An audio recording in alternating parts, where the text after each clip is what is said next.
Le riche a une manière d'éduquer son enfant que le pauvre ne l'éduque pas de la même manière. Et c'est ça qui fait toute la différence. C'est pour ça que les générations des riches deviennent de plus en plus riches et généralement les générations des pauvres deviennent de plus en plus pauvres. Bienvenue sur la chaîne Marie Nana. Ici, on parle d'indépendance financière, de mindset, de tout ce qui aide dans l'indépendance sur le plan des finances. Abonnez-vous à la chaîne pour recevoir les différentes notifications et vidéos que je vais créer. Ici, on parle de business, mais aujourd'hui, nous allons plus nous attarder sur le plan mental, sur le plan éducationnel. Pourquoi les riches sont de plus en plus riches, les pauvres sont de plus en plus pauvres. Pour la pauvreté, j'ai fait cela dans une vidéo précédente. Là, on va parler de comment est-ce que les riches transmettent leur richesse de génération en génération à leur progéniture, à leurs enfants.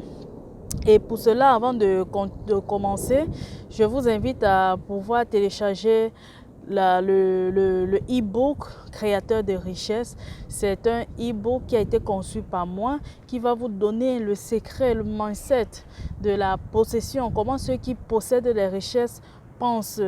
Qu'est-ce qu'ils mettent en œuvre pour pouvoir posséder cela? Ça va beaucoup vous aider. Téléchargez ça, c'est gratuit. Téléchargez, je vais vous envoyer ça par mail. Vous allez lire et ça va vraiment vous faire penser et réfléchir autrement. Écoutez la vidéo jusqu'au bout parce que vous allez être surpris de beaucoup de choses. Nous allons d'abord commencer dans un premier temps sur le plan éducationnel.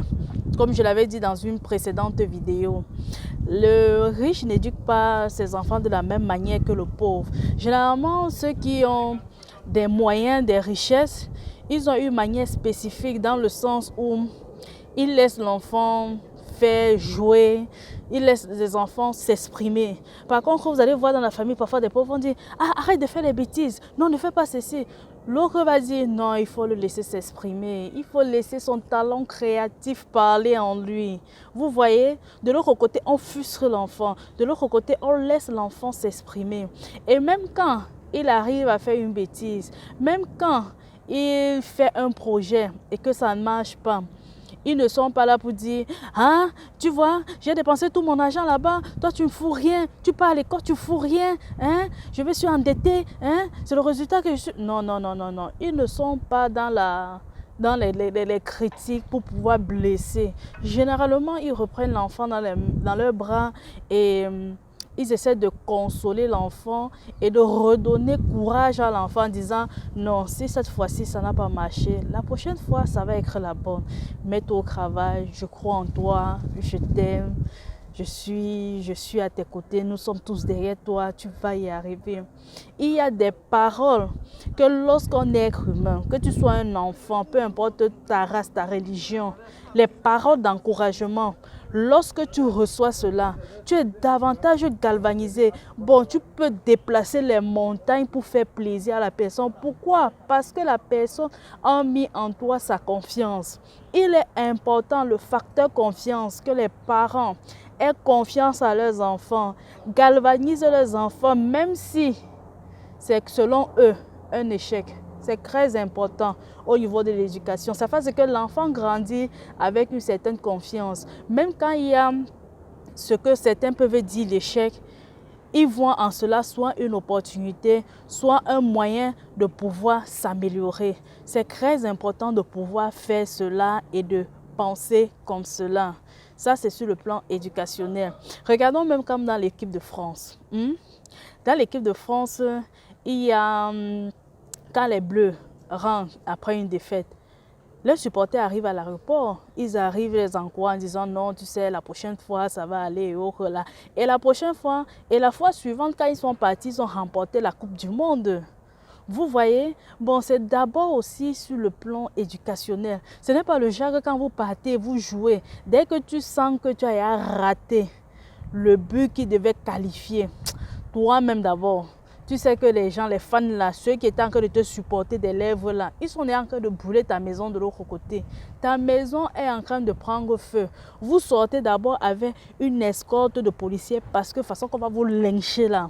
comme on dit souvent les fans des lèvres là, qu'ils vous aiment seulement quand vous gagnez, on vous aime seulement quand vous réussissez, on vous aime seulement quand il y a du positif. Mais dès que l'autre côté, le revers de la médaille arrive, ces gens-là ne sont plus là à tes côtés. Et ça, c'est une chose qui fait ce que les riches ont tendance à impulser, à donner de la confiance à leurs enfants, à leur donner de l'amour afin qu'ils grandissent. Et ça les aide à pouvoir ressortir le meilleur d'eux. Il y a aussi sur le plan spirituel. La manière que le riche voit la Bible, la spiritualité, ce n'est pas de la même manière que le pauvre voit. Le pauvre est généralement là dans des versets bibliques du genre « Heureux les pauvres, car le royaume des cieux est à eux. Les débonnés, il est plus facile à un pauvre d'entrer dans le trou du négus qu'au riche. » Non! C'est la même Bible que le riche et le pauvre lisent, mais ce n'est pas de la même manière qu'ils comprennent. Ce n'est pas de la même manière qu'ils perçoivent la chose. Eux, ils ont des versets du genre aide ton prochain, il faut venir en aide à ton prochain. Il éduque son enfant en disant oui, la spiritualité est bien, il faut venir en aide aux pauvres. Bon, lui, il s'exclut déjà de la partie du clan des pauvres. Bon, ça veut dire qu'il faut lui-même que son enfant ait assez d'argent pour pouvoir aider ceux qui sont pauvres. Ça veut dire quoi? Si on dit qu'il faut aider les pauvres, ça veut dire qu'il faut travailler, il faut avoir de l'argent pour pouvoir les aider. Mais les autres, dans la catégorie des pauvres, ils sont plutôt heureux. On dit heureux les pauvres, ça veut dire rester dans la pauvreté, vous êtes heureux comme ça. Le pauvre a souvent tendance à prendre les versets, les jobs, les gens qui ont beaucoup souffert, les gens qui n'avaient rien dans la Bible, toutes ces choses-là, pour les prendre pour modèle. Mais par contre, les autres, ils prennent toujours dans la Bible des personnes qui avaient foi en Dieu, mais qui ont aussi réussi sur le plan financier. Abraham croyait en Dieu, mais il était riche à son époque. Ce n'était pas des immeubles, ce n'était pas du bitcoin, ce n'était pas de l'argent liquide, mais c'était des troupeaux et bien d'autres. Salomon, David, tous ces gens-là, ils prennent des personnalités bibliques qui ont fait du bien, qui avaient de l'argent, mais que leur argent, c'était pour la gloire de Dieu.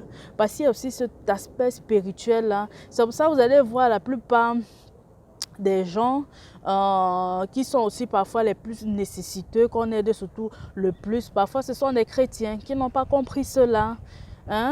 On est toujours en train de leur donner de l'aide, de faire ci, de faire ça. Il y a au niveau du mindset, au niveau de la compréhension de beaucoup de choses. Ça doit changer, ça doit changer. Et là, c'était sur le plan éducationnel, sur le plan spirituel. Comment est-ce que le riche parvient à perpétuer cela? C'est pour ça que ce sont la plupart de ces gens-là qui font toujours des dons. Les ONG, Bill Gates, ils offrent dans des fondations et bien d'autres. Mais pour pouvoir aider son prochain, pour être le bon samaritain, il faut avoir des moyens. Il faut avoir de l'argent pour être le bon samaritain. Sinon, tu feras comment? Tu ne pourras pas l'être, tu ne pourras ni t'aider, ni aider au cru. Si toi-même, financièrement parlant, tu n'as pas la possibilité de pouvoir le faire.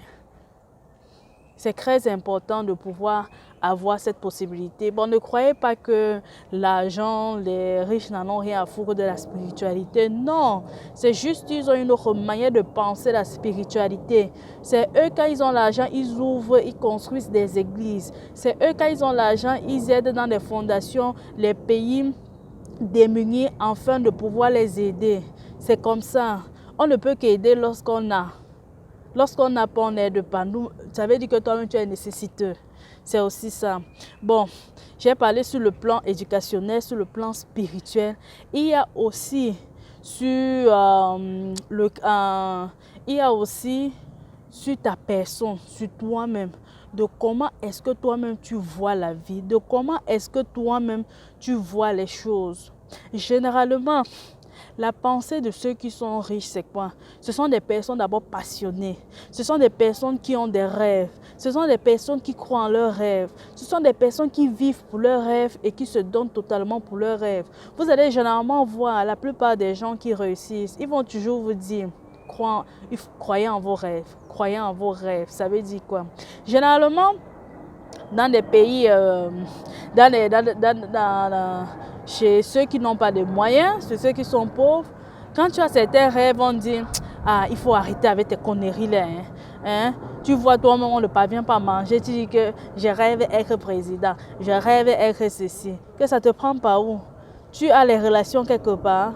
Ton père est ministre quelque part ou bien ceci, cela. Bon, lui-même, il trouve déjà des blocus au rêve. Comme on dit souvent, le rêve est permis à tout le monde. Tout le monde a droit au rêve. On ne paye pas pour pouvoir voir cela. On a souvent une expression. Quand tu parles comme ça, tu dis que mon frère rêve bien.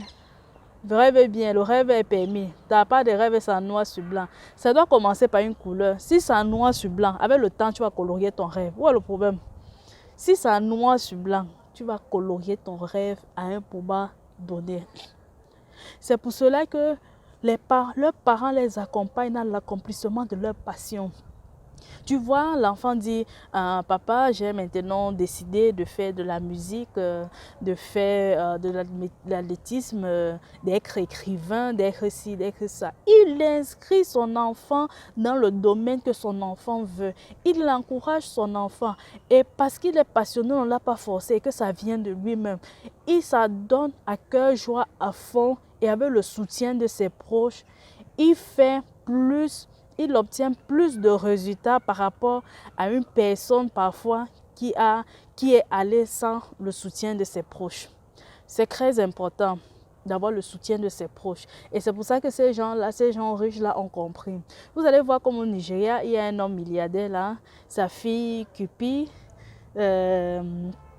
elle aime bien être les trucs de DJ. Elle a pratiquement 3 millions, 4 millions d'abonnés sur Instagram. Elle voyage partout dans le monde en faisant cela. C'est vrai qu'il y a certains gens qui vont dire il y a certains métiers que ce n'est que les enfants des riches qui font ça parce que ce n'est pas productif. Non, on a vu des gens qui ont fait des métiers peut-être qui n'est pas un métier qui n'est pas assez connu ou bien assez réalisé par plusieurs personnes, mais qui se sont démarqués. Il faut de tout pour faire un monde. C'est ceux qui vont se démarquer qui vont avoir la grande part du gâteau, tout simplement. Mais il y a de la place pour tout le monde dans tous les domaines. Quelqu'un se lève, il dit qu'il va être vétérinaire. Tu dis que mon frère, vous dites qu'il y a la grippe aviaire. Ce qu'on prend le capsule, qui est un petit comprimé rouge, jaune là, on ouvre, on met le bec de la poule. Tu dis que tu vas aller à l'école pour apprendre ça. Non, il y a des gens qui ont fait de cela ce métier et ils ont eu vraiment un carnet d'adresses assez important et qui vivent pleinement de cela.